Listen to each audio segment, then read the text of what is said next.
Guys, ngayong araw na to mag-spray ako ng ating weed grass killer natin mga bossing. So ito nga pala yung gamit natin.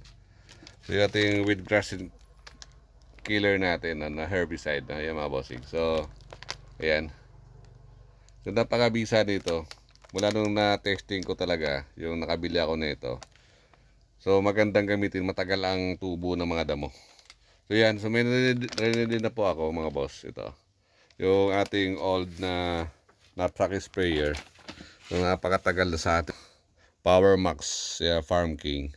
So 10 years na sa atin to. Ito na yung ginamit kong pang herbicide mga boss. So dito sa part nito, so kaya ito meron twin pack na ganito yung ating herbicide. Dahil dinesign siya para kung kailangan mo yung kalahati lang na knapsack sprayer, kalahati lang ilalagay mo. Pero kung puno, kailangan mo marami, kailangan mo dalawa ilalagay. No? So naka-ready na to. Yan, actually yan. So pwede nyo siyang gamitin mga bossing sa sa walang water. Pero medyo ang advice ko lang para makatipid-tipid kayo is aluan nyo na ng tubig. Kasi medyo marami ang kailangan nyo kung malawak ang i-sprayan ninyo. So yan, na-ready na natin. So mag-spray ako dun sa sa mga garden na bubungkalin ko. So habang mainit ang panahon, okay? Ayan. So napakabisa nito mula nung anin mo ba naman yung napakamura pati nito. Anin mo yung mamahalin kung hindi naman masyadong effective, di ba? So, meron akong mga nabili dati, ako satisfied kasi yan, natubo pa rin yung daw. Ang bilis. Saka ito, takay na pati mga buto, mga boss. Dalahan na, di ka na magmimix pa nung pangbuto, mga buto ng damo. Dangay na nito, 100%.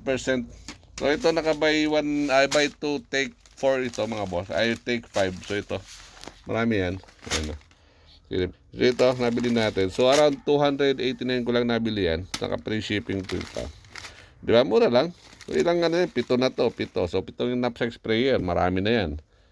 So kaya sa dun sa litro-litro, kunti lang yun, mga lang yun, mga 5 lang yun, magamit mo dun. Kumahal pa. Doon ka na sa effective, no?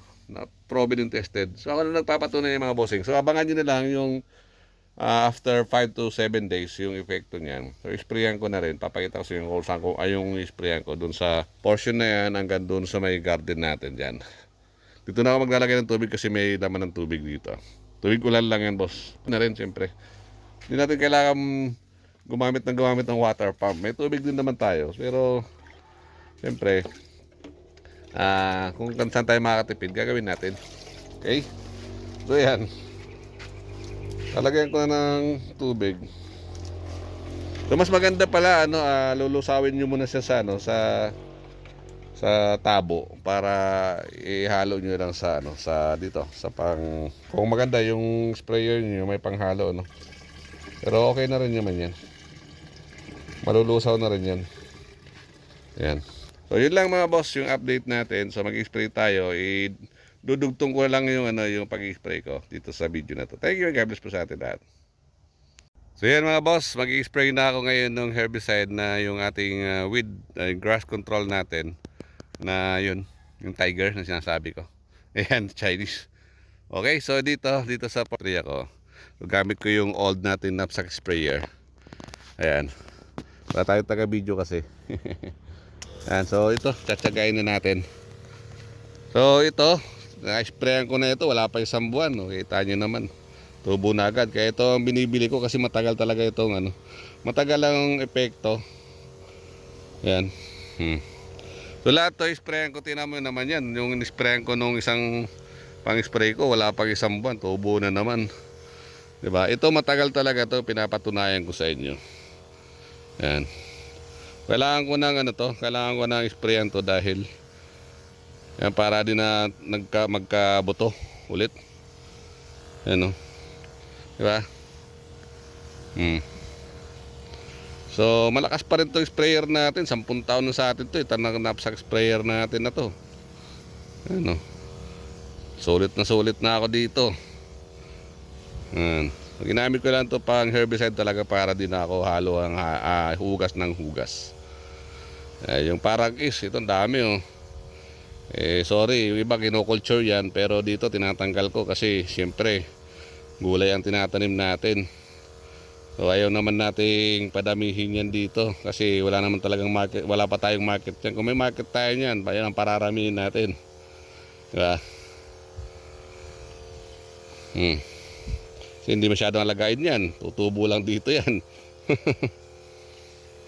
Dito ilalagyan ko ng kangkong dito, kaya ni-sprayan ko ito. Gagawa ko ng ano dito, kangkungan. Kasi doon sa kabila meron na akong kamutihan yan. Abangan nyo lang mga boss yung ano na ito, yung after 5 to 7 days makikita nyo yung resulta nyan. Mga 3 days lang makikita nyo, naninilaw na yan.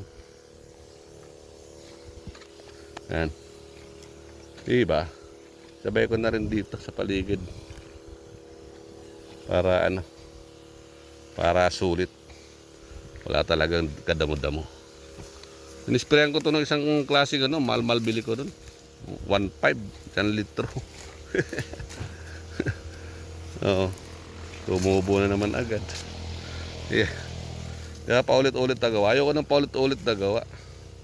Gusto ko pa matagalan talaga. Yan. So yun lang mga boss, pag ano, tutuloy ko na ito dahil mahirap maglakad dito sa masukal na isa lang ang kamay, baka ma-out balance tayo. Thank you and God bless po sa atin lahat. Keep on sharing po sa ating mga binibideo mga bossing. Thank you po and God bless. So check out nyo na kung kailangan nyo po ng pang herbicide mga bossing. Sa Yellow Basket ko lang ilalagay ko ang link yan sa ibabaw ng pangalan ko. Thank you and God bless po sa atin lahat.